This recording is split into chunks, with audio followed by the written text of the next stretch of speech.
Olá, seja bem-vindo. No começo desse ano, em janeiro, 4 em cada 10 brasileiros tinham alguma dívida vencida. Os endividados eram então 39,9% da população, de acordo com o levantamento do Serviço de Proteção ao Crédito. Metade dessa dívida era diretamente com os bancos, cheque especial ou crédito direto ao consumidor, por exemplo. A outra metade era de outros tipos de dívidas, crediário no comércio, setor de comunicação, principalmente operadoras de telefonia e TV a cabo, e serviços públicos, como contas de água e luz. Mas o que leva as pessoas a perder o controle dos gastos? Por que elas fazem dívidas que não podem ou não conseguem pagar? Por que muitas vezes alguém que ganha bem tem mais problemas financeiros do que um parente ou um amigo que ganha muito menos? Tudo isso vai ser discutido nesta quinta-feira, dia 19, aqui em Brasília, no primeiro Encontro Nacional de Educação Financeira.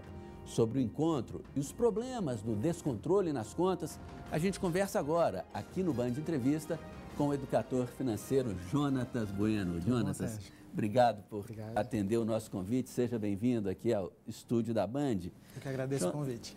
Jonatas, em primeiro lugar, eu queria, isso que eu falei agora no começo, é bom a gente desmistificar um pouquinho, né? O descontrole financeiro não é coisa só de quem ganha pouco, não, né? Muita gente considerada classe média ou classe média alta também se enrola com as contas, né? Sim, na verdade, a falta de educação financeira é bastante democrática.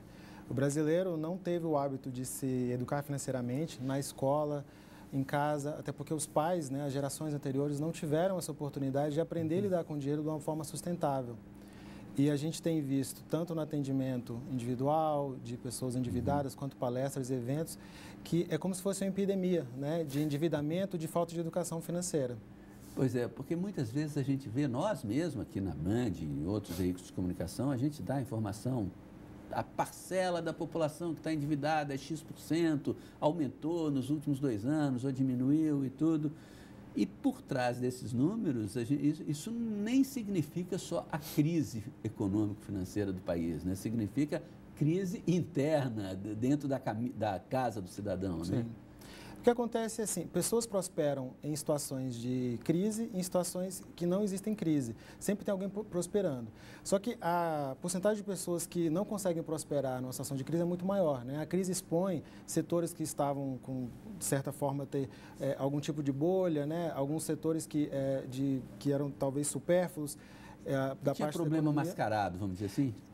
De certa forma, e isso acaba que as pessoas são mandadas embora, porque alguns setores da economia sofrem mais que outros, né?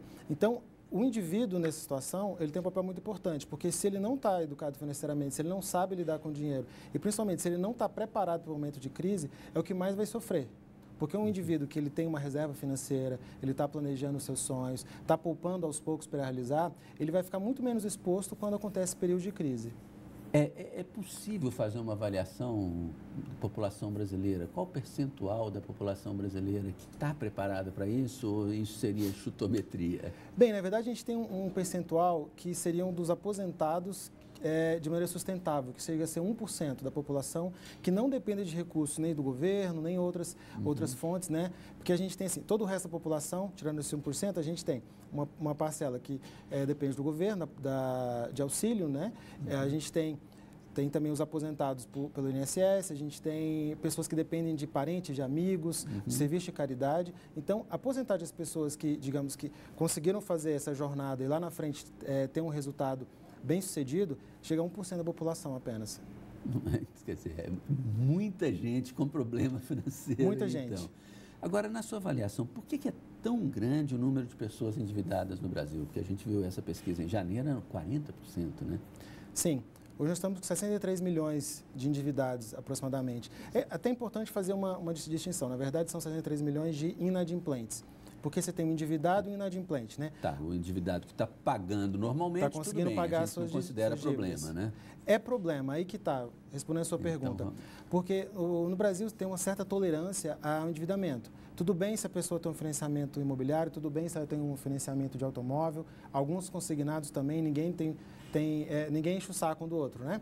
O que acontece é que, com um montante de dívidas alto, a pessoa tem 4, 5 empréstimos, é muito fácil ela deixar de pagá-los. Porque, em geral, as pessoas elas não têm uma reserva financeira, a gente chama de reserva de emergência, que é de 3 a 6 meses cobertos, né, da sua despesa.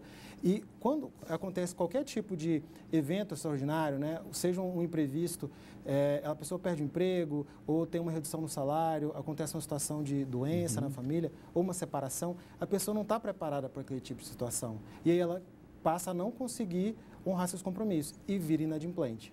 Agora, uma coisa interessante aí, o ideal é ter uma reserva de 3 a 6 meses do salário, do rendimento. Não do salário, porque assim, em geral as pessoas gastam o menos do que ganham, ou pelo menos empatam. Mas deveria ser isso, né? Até a gente recomenda que faça um diagnóstico da situação financeira para entender quanto realmente se gasta.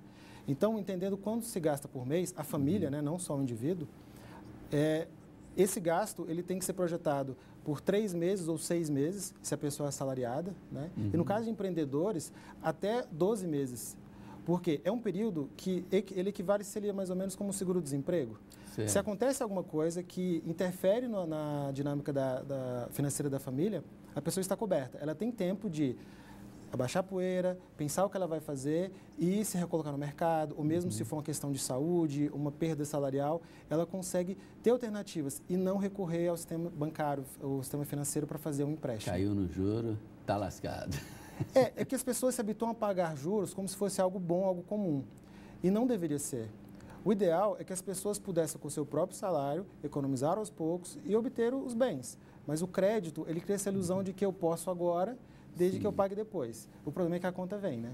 E vem forte. Sim.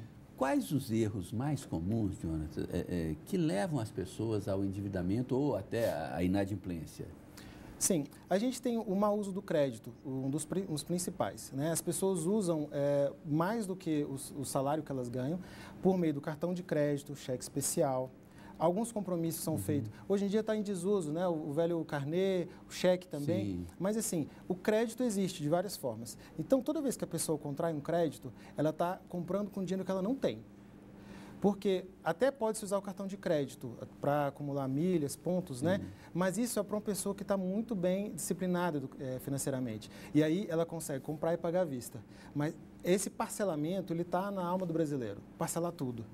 E pensa sempre assim, cabe no bolso a parcela. Quanto mais para frente ficar melhor. Também. E assim, cabe a parcela no bolso? Cabe. Ela pensa até que cabe, na verdade às vezes nem cabe. E ela vai pela parcela, não pelo montante. Então, o crédito ele é usado de uma maneira ruim. Agora, o brasileiro, de modo geral, ele é muito impulsivo na hora de comprar, né? É possível controlar essa impulsividade? Mas não fala isso agora não, tá? Já responde daqui a pouquinho. Nesse momento a gente vai fazer um breve intervalo. Voltamos daqui a pouquinho com o educador financeiro Jonatas Bueno. Até já!